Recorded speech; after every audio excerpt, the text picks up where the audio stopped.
Warga, madinsa. Malakas pa rin ah. High tide eh.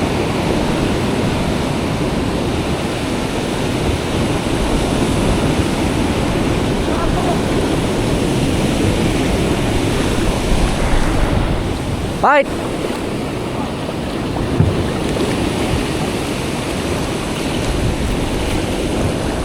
Ay, Jai?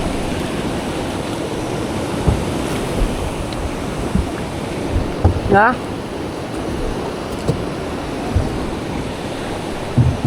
Timingan lang to para makababa tayo mga kaibigan. Ito ko mo Ma. Hindi. Ito yung mahirap sa spot eh, no?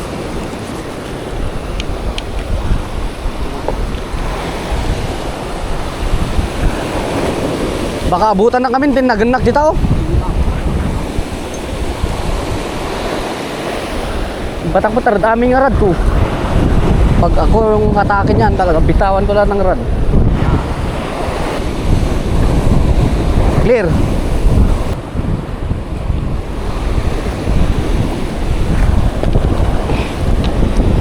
Ingat lang. Ito mahirap pag may mga dala-dala tayong kakaiba, no? May talagang hirap na tayong bumaba sa spot na to. Kailangan natin babaan to, guys.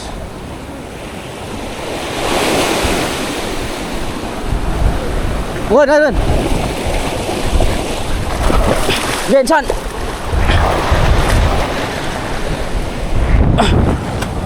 Kaya. All goods.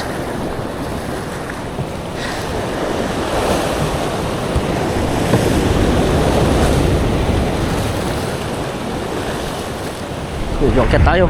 Kaya na tayong abutin dito pag malalaki yung mga alon eh. Limited yung oras natin dito, guys. Kaya sulitin natin to. Welcome ulit sa GT spot natin. Bantayan natin to kasi andito pa yung mga GT nya. Maglalaho yan eh pag masyado ng kalmado yung panahon, mga katoks. Bihira na lang may kumagat. Ngayon babantayan natin. Hanapin natin ng maganda yung paglagyan natin ng gamit dito. Siguro hindi kayang abutin ng tubig.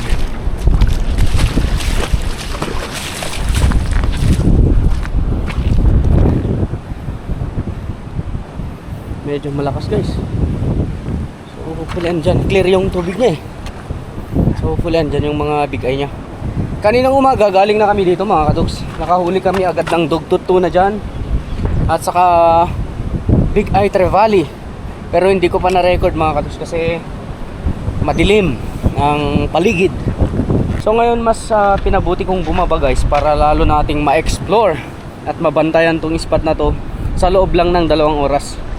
So after lunch babalik na tayo sa bangka. Lipat naman tayo dun sa kabila. Dun naman tayo. So tatalon ako dyan kasi walang, hindi gaya dito na mas risky yung bumaba dyan kaysa dito sa spot na to. So hindi na natin sayangin yung pagkakataon, guys. Nandito na tayo. Claim it. Sana andito pa sila. Alright, fish away. Woo!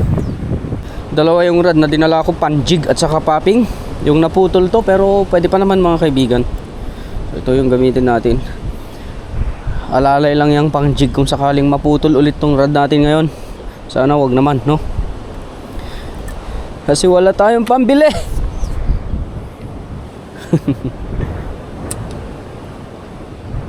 Tiba yan. Tiba yung pagkadugtong ko yan. Yan, no?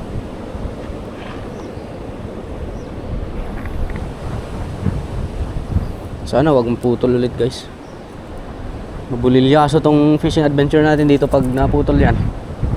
So nakakuan din ako. Naka leader wire para palag-palag tayo sa deadlipan at batuhan.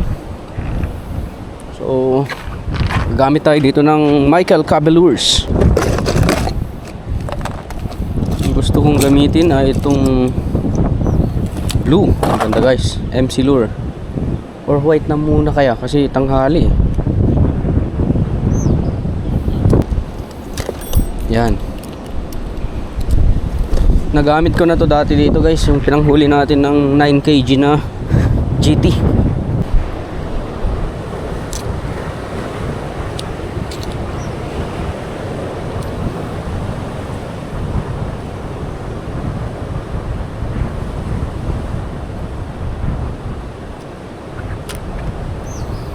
May time na nakakagat nila yung snap eh. So hopefully hindi nila makagat ngayon to, para hindi maunat-unat. Let's do this guys. Woo! Let's do this.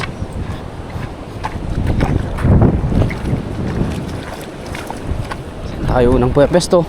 Abutin to ng tubig ngayon kasi high tide. O dito na lang. Cast na tayo dito. First cast of the day. Let's go! A fish away! All for the glory of God.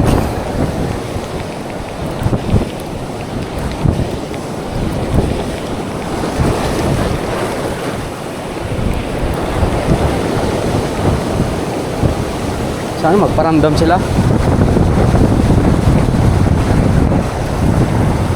Sana andito pa sila. Saka sana gusto nilang kumagat sa ganitong oras. Track check.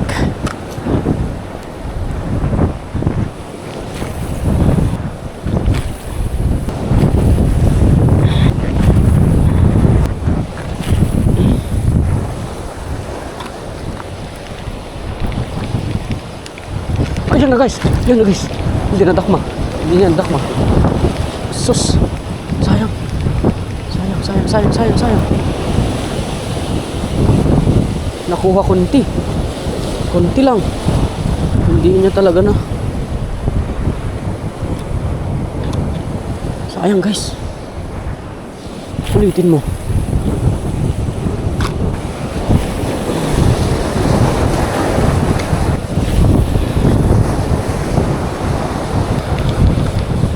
Sayang, big eye trevally yun. Hindi na nakagat. Ito naman sa kabila. Dito kami dumali kanina madaling araw ng dugtod tuno. Sa harap mismo na itong bahuran na to. Ito muna. Ang clear ngayon ah. Tapos mahina yung agos guys. Oh shit. Muntikan akong na. Ang dami nila. Uy, natanggal guys. Uy, yan na.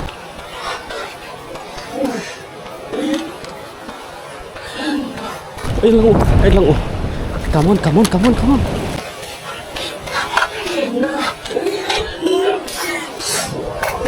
Yan na. Ang dami nila. Agoy.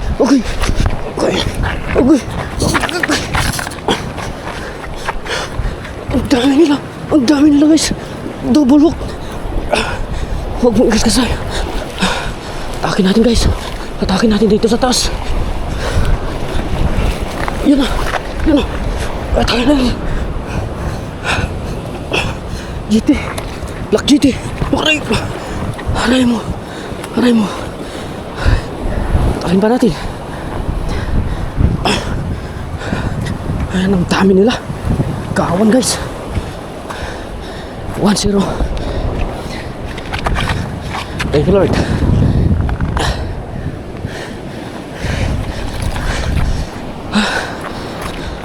Kakatakot ah.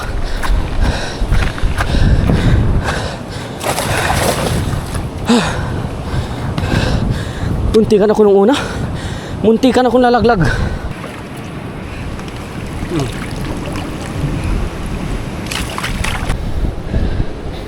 Kagat na kagat, kakain talaga sila guys.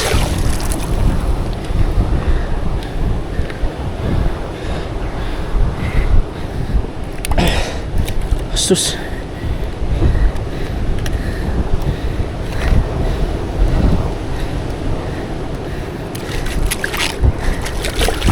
Tanggal ka na ah. Huliin ko yung mga kasama buboy. Basta wag lang tayo magkamali. Wag lang tayo magkakamali talaga. Pag magkamali tayo dyan, magbay na nakatanggal, napigtas, mawawala mga yan.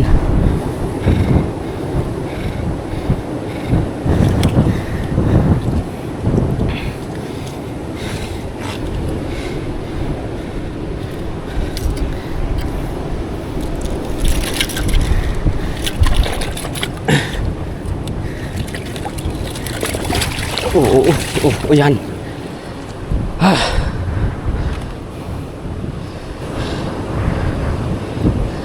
Yung una kanina, malaki yun. Ang dami nila guys. Doon tayo mismo mag-land. Kunin ko na lang if ever may kanso ako dito. Dito tayo mas mismo makipaglaban sa part na to. Diyan lang sila oh. Andyan sila guys oh. Ayan sila oh. Laban na naman to. Laban na naman to. Ayan sila sa gitna. Ayaw ah. Ayaw ah.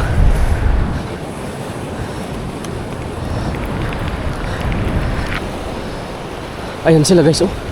Ayan lang oh. Shit.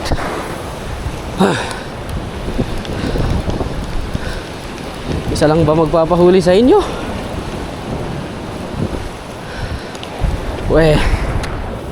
Di ba?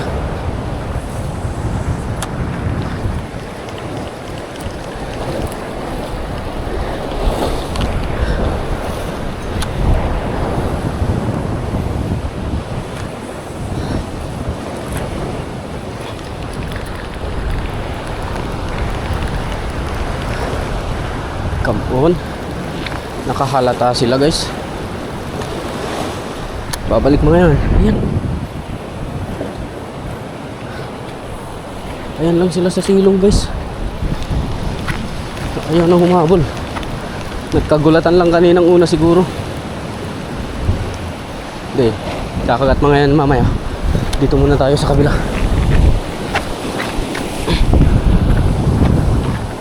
Medyo mahirap-hirap magland dito. Dito naputulan ng rad eh.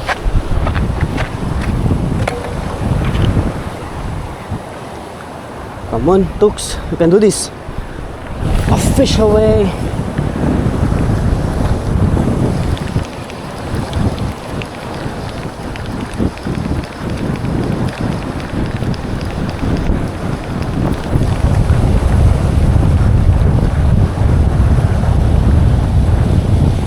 Sayang yun kanina guys. Akadami nila kanina eh. Tatlo yung spot dito guys kung saan tumatambay itong mga GT. Ito sa harap. Yan. Sa likod. At saka sa pagitan ng dalawang bundok na yon, yung bato na yon. May pagitan yung mga yan guys na parang ilog yung lakas ng agos nya. Doon yung mga black GTs tumatambay, baka nagsilipat sila doon. Subukan natin dito sa spot na to. Yung unang strike sa atin kanina. Guys, may kumagat guys. Ano to? Ay, barakuda yata or parang needlefish. Ang laking needlefish guys. Ano to pagbigyan? Malaking needlefish guys. Kinagat nga niya talaga. Angat ka boy. Ang laki, pusang gala. Ang laki niya oh. Mamaw guys. Come here. Ang laki. Apakalaki guys. Kilo yan.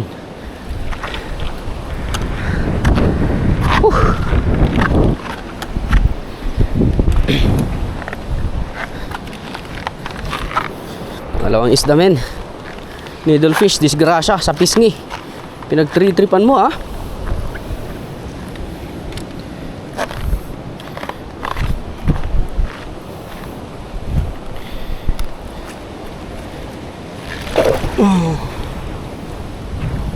Ang laki guys.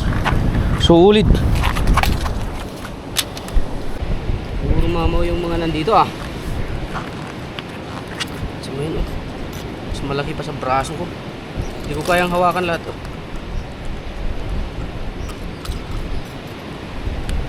Napisngi.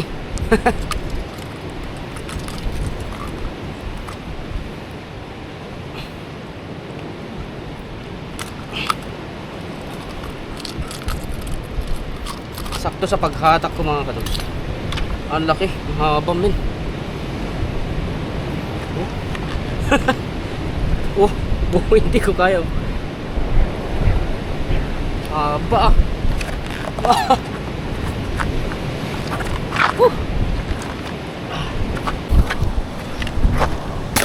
Dalawa na sila dyan. Woo! Saan na kaya yung mga GT nya? Palipat-lipat sila guys. Palipat-lipat din tayo mamayang tanghali. Diyan naman tayo sa isang isla na yan.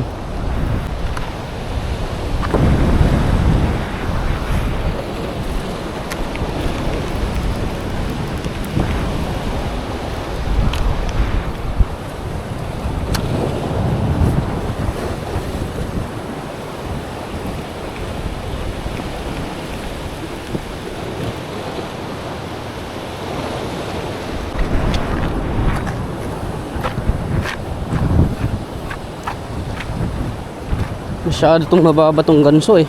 Pag andun sana, hindi ko maganso dito. At least panakot lang, di ba? Uy, may ganso yun ah. Sabi ng mga GT sa akin. Delikado tayo, sabi niya. Basta, sana walang makapigtas. Kanina kasi may na-unhook na mga katuks. Na-unhook tapos dyan o kanino. Tapos binato ko ulit. Hindi pa nakuha nun, hindi pa na-trigger siguro yung iba. Pero yung na-unhook, bigla na lang yun lumabas. Lumayo na yun. O kaya pumasok sa loob, sa ilalim.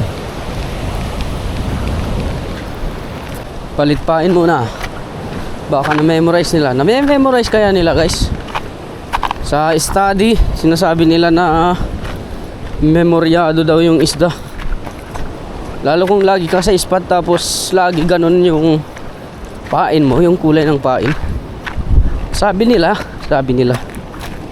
Ano? Pero I don't think so. Basta kakain yan, kahit same. Kainin niya yan. Pero magpalit muna tayo for the sake of the argument.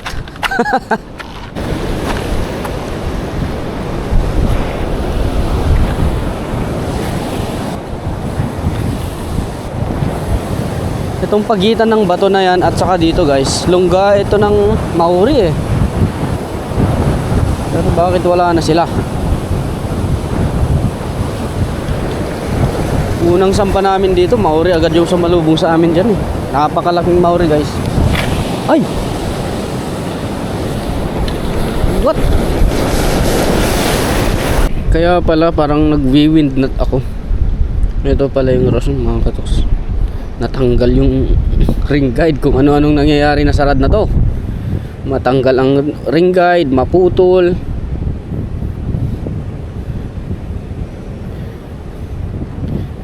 Ayan, itali ko lang guys para hindi na ulit matanggal. Makapag-cast tayo ng mas maayos.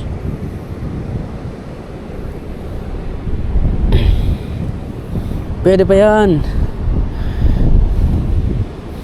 Kung maputol ulit, yun lang. Maraming pang papatayin na GT to guys bago maputol. Sigurado ko yan. Wala rin naman akong ibang rad eh. Ito lang. Repair natin yan.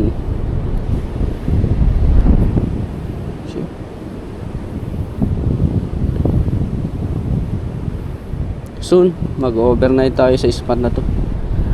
Patigilin muna natin yung malalakas na alon niya. Malalakas talaga yung mga yan.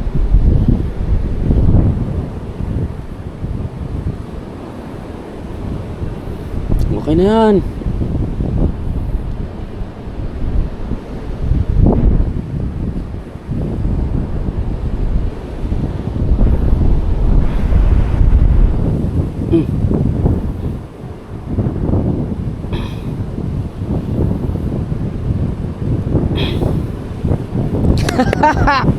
Yung mga ganitong senaryo sa fishing adventure, normal na sa akin.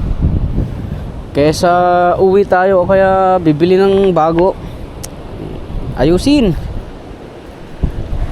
Yan guys, napuputulan ng rod, napuputulan ng line, na-unhook. That's normal. That's normal bilang angler. Ito maraming kanto. laman. Uy, may nakuan guys, ano napadpad na isda dito. Oh. Ay, ito yan, pang bait fish sana.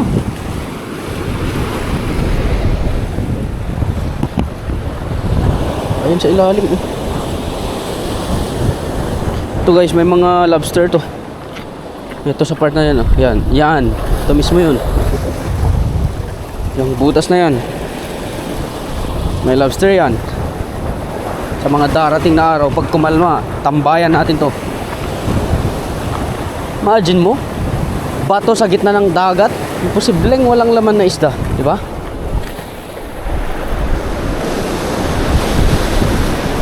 Tuloy ang kaligayahan.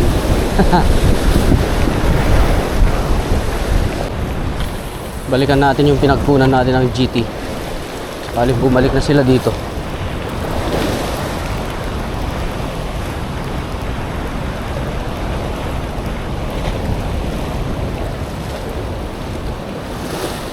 Wala pa rin sila. Tambay ko nga. Palubugin na natin kung lulubog siya.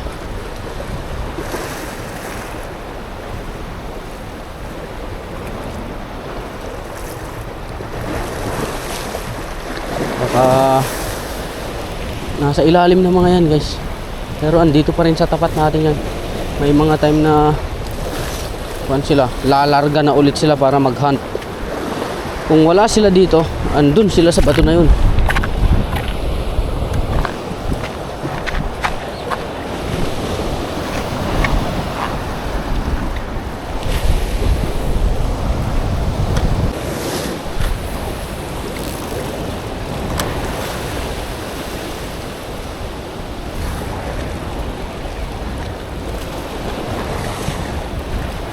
Subukan natin itong blue para malaman natin kung namimili ba sila ng pain, no? So, nangyari. Tested ko na yung mga gawa ni Master Michael Cabe guys na stick bait. Ang gaganda. Mahirap makaresist yung mga GT dito. Gusto nyo mag-order, i-PM nyo lang si Master Michael Cabe Lures or MC Lure, no? Ayaw ko sanang pagasgas to eh. Kahit padampi man lang sana sa bato.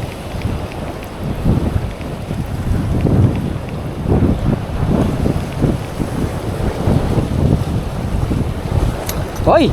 Dumampi na.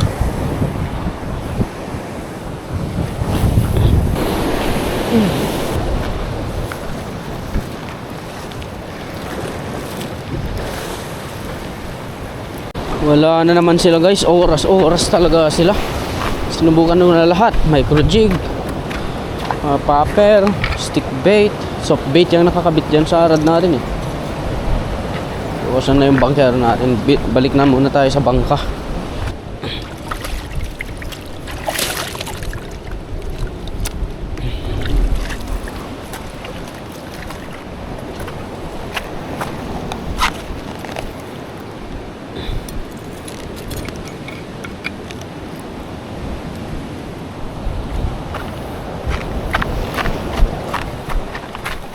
Pagod ako guys.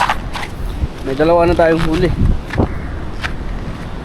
GT at saka G needlefish. Parang gusto kong malig.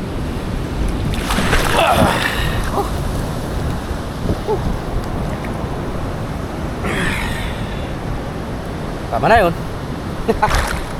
Gusto ko lang malamigan mga kapatid. Ang init, sobrang init. So guys, hindi ko alam kung kaya ko pang pumunta dyan sa kabila. Yung nasa gitna. Ayan. Yan. Gutom na ako. Iniintay ko na lang yung bangkero. Tapos kung anong desisyon niya, kung babalik na kami ng Camiguin or mag-stay pa kami hanggang hapon dito. Tingnan natin mga katuks. Gutom na talaga ako. Halos hindi ko na mabato yung lure. So paro-paro guys. Pag linabanan tayo ng Trevally dito, baka hatakin na tayo.